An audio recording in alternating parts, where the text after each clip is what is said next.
Andai patah sayap Raja Wali, bertongkat jua saya ke sini. Bukan untuk mencari calon isteri, tetapi untuk memperkenalkan diri. Assalamualaikum warahmatullahi wabarakatuh dan selamat datang kepada para penonton. Nama diberi Adam Hakimi bin Muhammad Azhar. Dan pada video ini, saya ingin membicarakan lebih lanjut tentang isu-isu persempadanan dan isu-isu konflik yang berada di negara kita maupun di luar negara kita.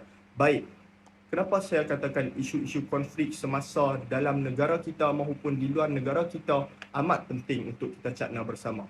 Kerana sejarah telah menunjukkan ketika berlaku kemelesatan ekonomi pada tahun 2008 dan 2009, kita dapat melihat betapa pelbagai negara-negara besar di Eropah, terutamanya seperti negara-negara barat, Amerika Syarikat, mengalami krisis ini dan telah memberi impak yang besar kepada negara kita maupun negara-negara sekelilingnya. Pada isu persempadanan pula, kita boleh lihat konflik-konflik yang berada berdekatan dengan kita seperti isu Pulau Batu Putih, isu Pulau Ligitan dan Pulau Sipadan, seterusnya isu Pulau Layang-Layang dan juga konflik di Spratly. Baik, pada fasa awal video ini saya akan menceritakan lebih lanjut tentang isu-isu persempadanan konflik yang berada di negara kita seperti yang saya kata tadi, iaitu konflik-konflik pulau-pulau ini dan kebijaksanaan pemerintah kita dalam menangani isu ini seperti kebijaksanaan Tun Mahathir, juga kebijaksanaan pihak TLDM dan juga kebijaksanaan maritim negara kita. Dan pada fasa kedua video ini pula saya akan menceritakan tentang bagaimana the Great Recession ataupun kemelesatan ekonomi ini telah memberi impak yang buruk kepada seluruh dunia dan juga impak-impaknya seperti keruntuhan nilai mata wang, pengangguran dan lain-lain. Baik, mari kita mulakan. Baik, untuk fasa pertama bagi video ini saya akan menjelaskan tentang isu-isu konflik semasa persempadanan dan tuntutan bertindih di Malaysia. Iaitu saya akan memfokuskan kepada isu tuntutan kawasan lautan dan pulau. Baik.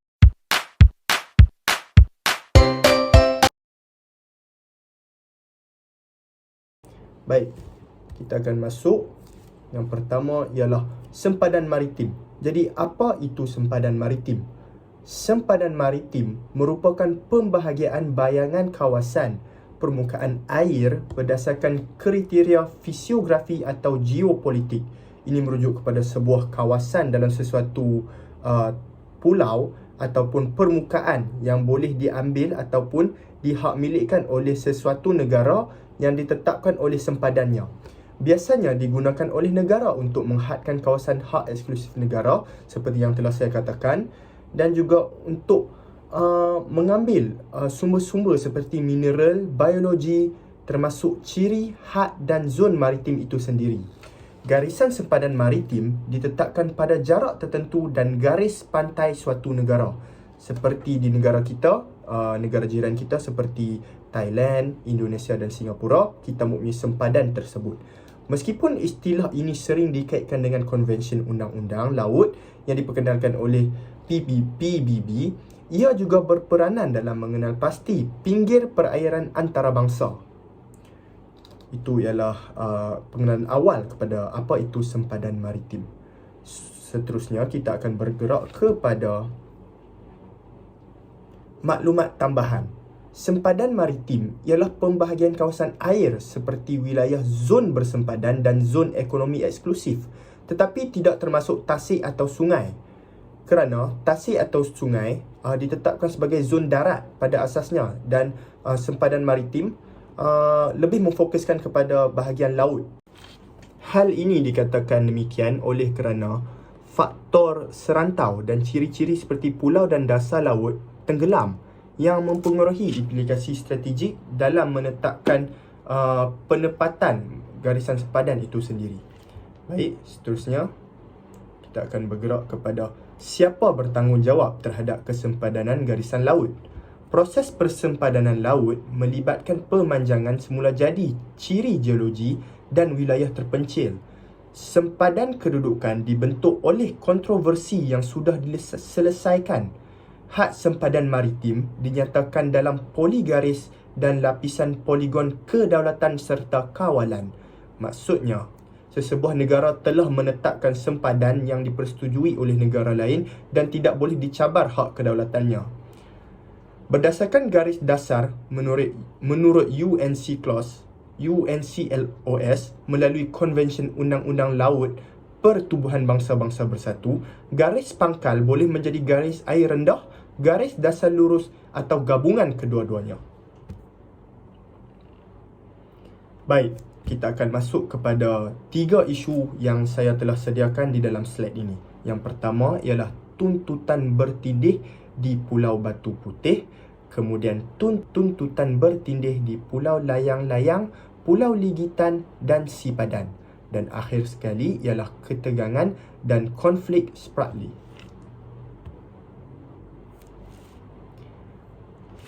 Baik, bermula dengan konflik Pulau Batu Putih. Apakah punca berlakunya konflik ini? Malaysia dan Singapura terlibat dalam konflik berhubung pemilikan Pulau Batu Putih. Malaysia memasukkan pulau tersebut dalam perairannya berdasarkan Peta tahun 1979, sementara Singapura menyatakan pulau tersebut sebagai hak miliknya.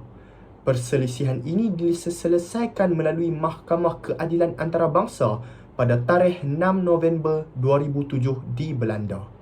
Dengan kedua negara bersetuju untuk menerima keputusan ICJ melalui perundingan diplomatik. Bermaksud, apa sahaja keputusan yang telah ditetapkan perlu diterima oleh kedua-dua pihak negara. Seterusnya, hujah-hujah yang dikemukakan. Antara hujah yang dikemukakan apabila berlaku perdebatan ini ialah: pertama, Singapura mendakwa pulau tersebut tidak bertuan pada tahun 1847, namun Malaysia mendakwa Pulau Batu Putih adalah di bawah Kesultanan Johor. Ini merupakan antara titik tolak awal terhadap hak milik Pulau Batu Putih antara Singapura dan Malaysia. Yang kedua ialah Singapura mendakwa British memiliki Pulau Batu Putih antara tahun 1847 hingga 1851 tanpa kebenaran. Malaysia menolak, mengatakan Sultan Johor memberi kebenaran pada tahun 1844 melalui surat kepada Governor Butterworth untuk pembinaan sebuah rumah api di pulau itu. Hujah yang seterusnya dilontarkan ialah Singapura mendakwa bahawa British memperolehi hak kedaulatan ke atas Pulau Batu Putih antara tahun 1847 hingga tahun 1851 dengan memenuhi syarat 2 kriteria, iaitu niat dan kegiatan yang menunjukkan hak kedaulatan. Malaysia tidak memberikan bukti efektivitas atau merujuk kepada pentadbiran berkesan ke atas pulau tersebut kerana menganggap memiliki hak milik asal ke atasnya. Singapura membawa suatu statement ataupun kenyataan yang memberi kefahaman kepada kita bahawa Malaysia gagal untuk menunjukkan bukti yang kita dapat melakukan pentadbiran yang berkesan seperti mana yang dilakukan oleh British. Itu merupakan hujah yang diberikan oleh Singapura ataupun Singapura.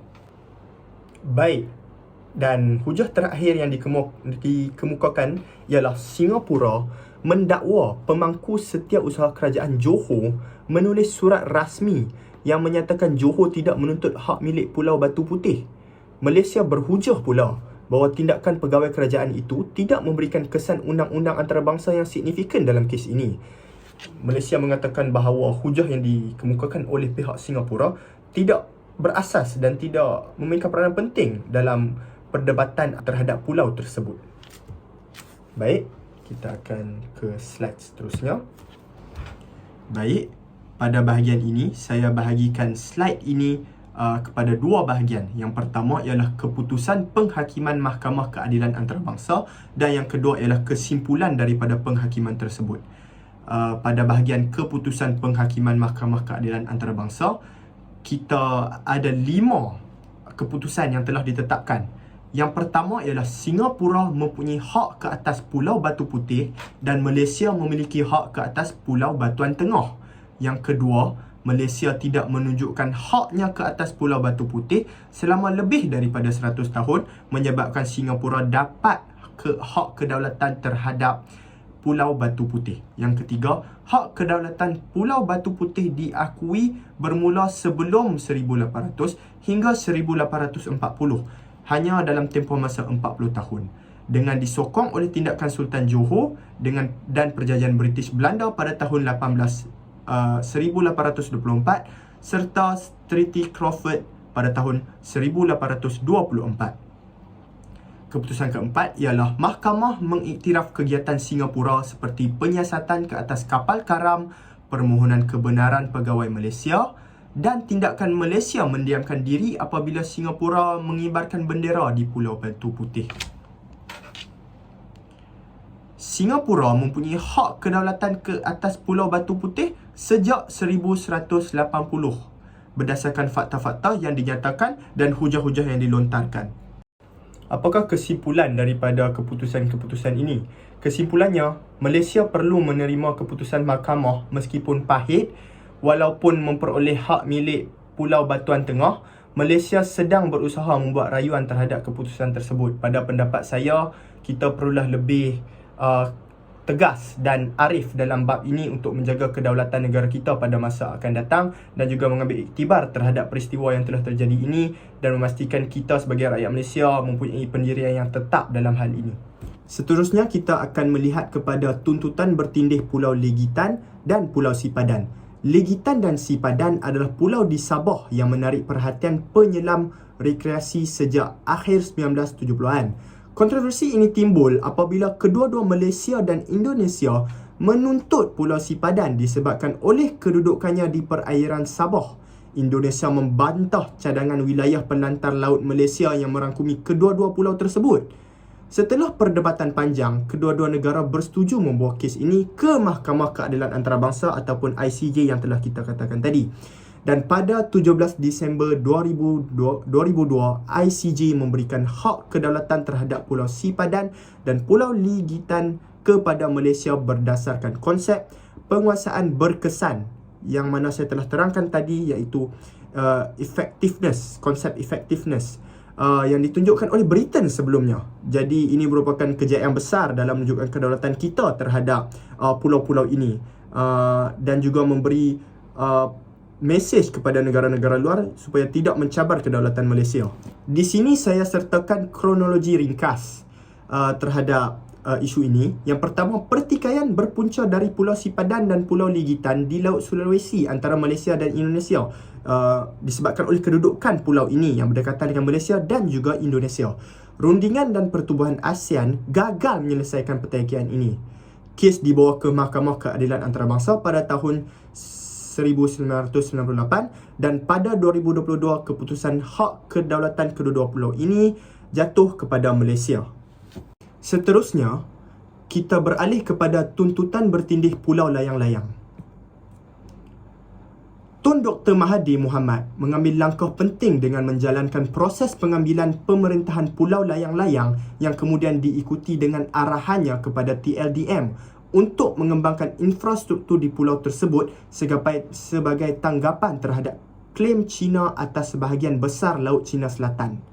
Malaysia bertindak secepat mungkin dengan memperluas dan memperkuat posisinya di Pulau Layang-Layang. Mereka melakukan ekspansi pulau dengan menggunakan tanah dari Sabah dan saat ini pulau tersebut tidak hanya berfungsi sebagai pusat pelancongan tetapi juga sebagai kubu pertahanan utama Malaysia di wilayah strategis Laut China Selatan. Di sini kita dapat lihat kebijaksanaan pemerintahan Tun Dr. Mahathir dalam menangani isu ini. Inilah menunjukkan bahawa kita perlulah memilih pemimpin yang dapat menegaskan kedaulatan kita dan juga mengekalkan hak kita sebagai negara yang merdeka dan juga tanah-tanah kita. Baik, pada bahagian ini saya akan menceritakan tentang krisis ataupun konflik di Spratly. Perebutan Kepulauan Spratly bermula sejak tahun 1946 antara 6 negara: China, Taiwan, Malaysia, Brunei, Vietnam dan Filipina. Kepulauan ini menjadi penting kerana merupakan laluan kapal pedagang strategis di Asia Pasifik, terletak berdekatan Sarawak, Malaysia dan jauh dari China. terdapat 750 terumbu karang di kepulauan ini, termasuk terumbu layang-layang yang dimajukan Malaysia sebagai tujuan pelancongan. Dan juga analisis yang telah dijalankan oleh pakar sains politik, mereka mengamalkan bahawa konflik di Laut Cina Selatan ini lebih besar daripada isu Falkland yang berada di Amerika Syarikat. Tuntutan wilayah bertindih antara China, Brunei, Vietnam, Filipina, Indonesia dan Malaysia di Laut Cina Selatan merupakan antara bukti bahawa lebih banyak negara yang terlibat berbanding daripada isu di Falklands. Kepulauan-kepulauan yang setelah saya jelaskan tadi kaya dengan sumber daya alam seperti minyak, makanan dan perikanan. Malaysia memperkuat tuntutan dan penguasaannya dengan menambah terumbu layang-layang menjadi pulau buatan. Pulau layang-layang dilengkapi dengan stesen pasukan khas dan landasan pesawat untuk pesawat jenis STOL. Malaysia dan Filipina memiliki kubu pertahanan di beberapa terumbu dilengkapi dengan landasan pesawat dan fasiliti ketenteraan. Pulau layang-layang boleh dikatakan sebagai sebuah pusat ketenteraan untuk menunjukkan kedaulatan kita di Laut Cina Selatan bagi mempertahankan negara kita dalam isu konflik Spratly ini. Baik, seterusnya saya akan mengupas lebih lanjut tentang subtopik 2.1 iaitu kemelesetan ekonomi global pada tahun 2008 dan 2009 dan juga kesan-kesan negatifnya terhadap dunia dan juga negara kita. Baik, saya akan mulakan dengan memberi kronologi ringkas terhadap apa itu kemelesetan ekonomi global pada tahun 2008-2009. Yang pertama, pada Februari 2008, OECD atau dikenali sebagai Organisation of Economic Cooperation Development melaporkan inflasi global mencapai paras tertinggi dalam sejarah disebabkan oleh beberapa faktor, termasuk kelebihan penawaran kewangan, pertumbuhan yang memberangsangkan di Asia, spekulasi komoditi, kegagalan pertanian dan peningkatan kos import dari China.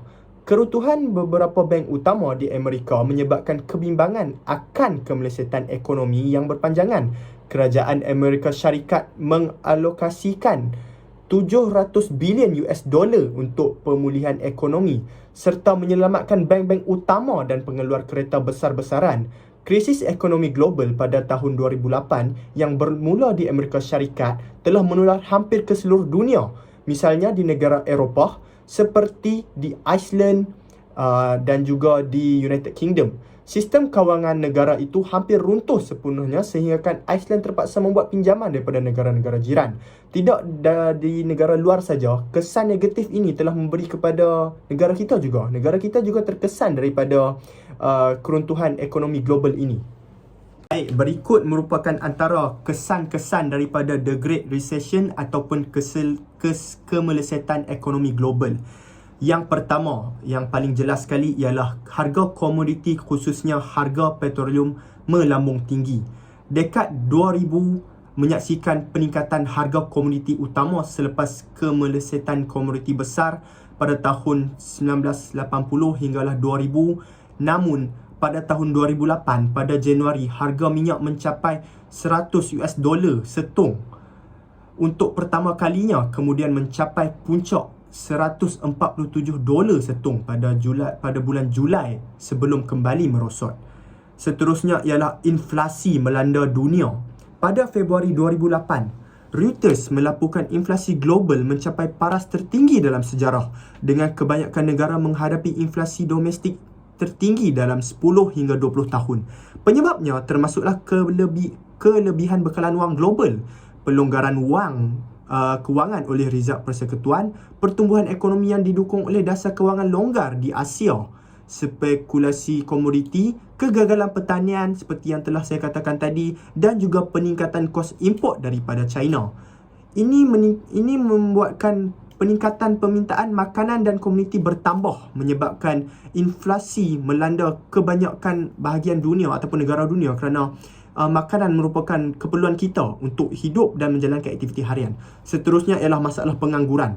Menjelang akhir tahun 2009, krisis ekonomi menyebabkan sekurang-kurangnya 20 juta pekerja kehilangan pekerjaan mereka, terutamanya dalam sektor pembinaan, harta tanah, perkhidmatan kewangan dan automotif. Meningkatkan jumlah pengangguran melebihi 200 juta untuk pertama kalinya. iaitu tertinggi dalam sejarah. Baik, seterusnya ialah keluaran dalam negara kasar KDNK merosot. Pada bulan Mei 2008, KDNK Kanada merosot sebanyak 0.1% disebabkan oleh penurunan dalam industri, pelombongan, minyak, gas dan penghasilan kereta. Sektor pembinaan, utiliti dan pertanian juga mengalami penurunan. Ekonomi Kanada merundum 0.3% pada suku pertama tahun 2008 dengan pertumbuhan suku kedua yang dijangka kurang 0.8%. Prestasi KDNK suku pertama direvisi menjadi penurunan 0.8% dan suku kedua hanya meningkat 0.3%. Yang ini amat membimbangkan buat negara Kanada pada ketika itu. Yang seterusnya ialah krisis kewangan dan juga kemerosotan nilai mata wang. Amerika Syarikat mengalami pembetulan pasaran perumahan, krisis subprima dan penurunan nilai dolar pada tahun 2008. Pada bulan Februari, 63,000 pekerja kehilangan pekerjaan, disusuli dengan kehilangan 189,000 pekerja pada bulan September, menjadikan purata kehilangan pekerja bulanan sebanyak 84,000 orang dari Januari hingga September 2008. Di Malaysia pula, jumlah penganggur meningkat sebanyak 36,000 atau 3.6% daripada penduduk dari Oktober 2008 hingga Disember 2009. Kebanyakannya daripada sektor perkilangan akibat kurangnya pengeksport. Dan krisis kewangan yang terjadi berlaku di Greece pada tahun 2009. Ianya merupakan terburuk dalam sejarah moden disebabkan oleh tahap hutang awam dan defisit belanjawan yang tinggi yang mencapai hingga 113% dan 13.6% daripada keluaran dalam negara kasar KDNK. Pada tahun 2009, krisis ini menyebabkan peningkatan pengangguran, kos barangan, pengurangan gaji dan masalah insurans kesihatan serta merosotnya taraf bon kerajaan agensi penarafan standard and Poor. Untuk mengatasi krisis ini, Greece memohon pinjaman kewangan daripada IMF dan EU. Tetapi langkah-langkah penjimatan yang dilaksanakan menimbulkan protes dan rusuhan di kalangan rakyat. Greece pada ketika ini mengalami masalah ekonomi yang teramat sangat daripada The Great Recession dan kita perlulah mengambil iktibar daripada isu ataupun masalah ini kerana ianya merupakan suatu wahana kepada kita untuk menjadikan negara kita lebih stabil daripada segi kewangan dan pekerjaan. Apa yang saya dapat rumuskan daripada subtopik 1.3, masalah persempadanan dan pertindihan tuntutan di laut, dan juga subtopik 2.1 iaitu isu kemerosatan ekonomi global pada tahun 2008 dan 2009. Saya sebagai seorang calon guru dan juga sebagai seorang rakyat Malaysia, saya perlu meningkatkanlah integriti saya dan juga nilai kepribadian saya sebagai seorang yang taat kepada negara dan juga memainkan tanggungjawab yang tinggi dalam mendidik anak bangsa yang akan datang. Dan juga sepanjang melakukan tugasan ini, saya dapat menilai daripada apa yang telah dilakukan oleh pemerintah-pemerintah terdahulu dan juga kesan-kesan buruk jika kita tidak mengamalkan nilai-nilai yang dapat membantu meningkatkan ekonomi negara kita. Secara rumusnya saya boleh katakan nilai integriti dan ketaatan kepada negara serta kebijaksanaan pemerintah memainkan peranan penting dalam meningkatkan kemajuan sesebuah negara dan juga insannya, termasuklah guru dan juga murid pada masa akan datang. Terima kasih.